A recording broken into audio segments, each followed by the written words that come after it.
सर्व प्रथम वर्ष आणि डायरेक्ट सेकंड इयरच्या विद्यार्थ्यांना सूचित करण्यात येते की महाराष्ट्र राज्य तंत्र शिक्षण, महाराष्ट्र राज्य मुंबई यांच्याकडून विद्यार्थ्यांसाठी एक शिष्यवृत्ती जाहीर करण्यात आलेली आहे. सदर शिष्यवृत्तीमध्ये विद्यार्थ्यांना 7,000 रुपये इतका बेनिफिट मिळतो.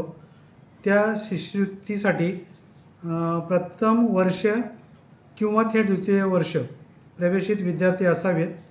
तर आम्ही असं विद्यार्थ्यांना सूचित करतो की जे विद्यार्थी संस्था स्तरावरती म्हणजे अगेन्स्ट कॅपमध्ये जे ॲडमिशन घेतात, तर अशा विद्यार्थ्यांनी हे फॉर्म्स भरावेत, जेणेकरून त्यांना शिष्यवृत्तीचा लाभ मिळेल. कारण त्यांना महा-डी-बी-टी पोर्टलवर ज्या शिष्यवृत्ती आहेत त्यांचा कोणत्याही प्रकारे लाभ मिळत नाही.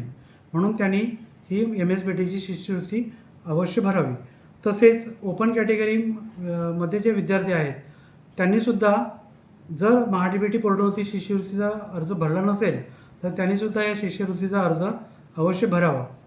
आणि समजा मेरिटप्रमाणे जर त्यांना ही शिष्यवृत्ती मिळाली नाही ओपनच्या मुलांना, तर त्यांनी परत महा-डी-बी-टीचा जरी फॉर्म भरला तरी पण चालू शकतो. कारण महा-डी-बी-टीमध्ये त्यांना जे बेनिफिट मिळतं ते फक्त 50% एक्झाम फी आणि 50% ट्युशन फी एवढाच मिळतो.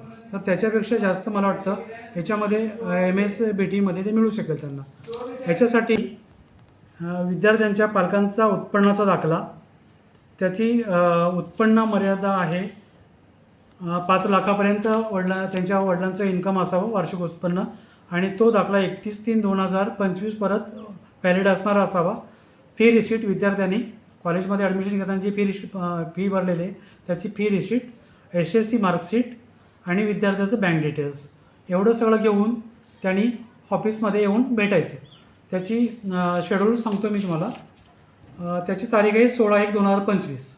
तोपर्यंत तुम्ही तो फॉर्म भरू शकता. तर त्याच्या आधी विद्यार्थ्यांनी वर्किंग आवर्समध्ये कॉलेजमध्ये येऊन तुमचे हे डॉक्युमेंट्स घेऊन विद्यार्थी विभागामध्ये येऊन तो फॉर्म भरावा. अजून काय सांगू?